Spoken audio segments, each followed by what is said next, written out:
আমরা করি কি, সেই ঝিনুকে যেন মুক্তা তৈরি হয়, সেই তৈরির প্রসেসটা ঝিনুককে আমরা বাধ্য করি, আবেশ সৃষ্টি করি, সেই ইন্ডিউস করি। এই কারণে আমরা বলতেছি কালচার্ড পার্ল বা ইন্ডিউস পার্ল। তাহলে আমরা যে মুক্তাটা তৈরি করি এখানে, সেটা কোন মুক্তা?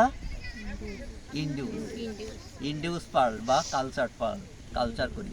এটা কিন্তু আর্টিফিশিয়াল কখনো বলবেন না, আর্টিফিশিয়াল বললে প্লাস্টিক প্লাস্টিক ভাব চলে আসে।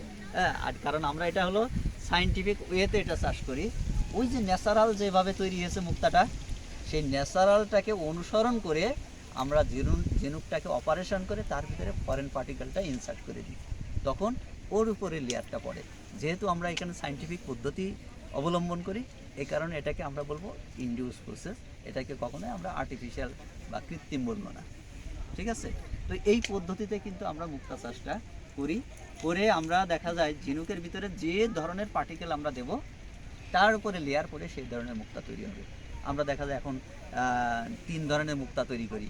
আমরা দেখা যায় রাউন্ড পার্ল তৈরি করি, আমরা রাইস পার্ল তৈরি করি, আমরা ডিজাইন পার্ল তৈরি করি। তো ডিজাইন পার্ল দেখা যায় যে কোনো ডিজাইন আমরা তৈরি করি, যে আমরা আংটি, কানের দুল, লকেট, হ্যাঁ, আমরা এই যে এজাবের যে ক্লিপ, আমরা টাইয়ের ক্লিপ, কোট পিন, হ্যাঁ, এমনকি দেখা যায় আপনি আপনার চেহারার মতো ঠিক অনুরূপ আরেকটা মুক্তা কিন্তু আমরা তৈরি করতে পারি।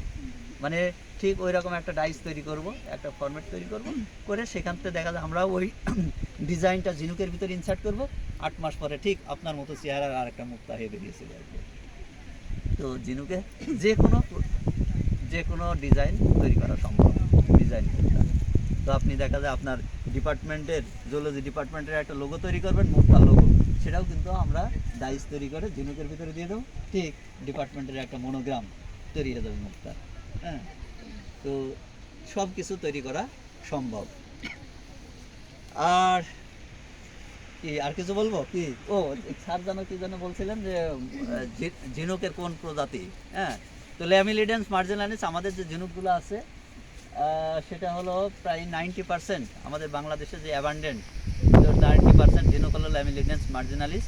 আর এরপরে আর একটা প্রজাতি আছে ল্যামিলিডেন্স কোরিয়ানাস, এটা প্রায় 7 থেকে 8% আছে বাংলাদেশে ল্যামিলিডেন্স কোরিয়ানাস। আর 2% আছে আপনার ল্যামিলিডেন্স ফ্যান্সোকেনজেন্সিস এবং ল্যামিলিডেন্স জেনকেন্সিয়ানাস, এই দুইটা স্পেসিস আছে 2%। তো মূলত সব ঝিনুকে আমরা পরীক্ষা নিরীক্ষা করে দেখছি সব স্পেসিসেই মুক্তা হয়। যেহেতু আমরা ইনডিউস প্রসেসে করি, সবাই মুক্তা দিতে বাধ্য। হ্যাঁ, তো এইভাবে কিন্তু আমরা মুক্তা চাষটা করি। জায়গা কতটুকু? আমার এখানে 3.5 একর, মোটামুটি 10 বিঘা জায়গার উপরে। এটা সম্পূর্ণ আমার ব্যক্তিগত। আচ্ছা, এদিকে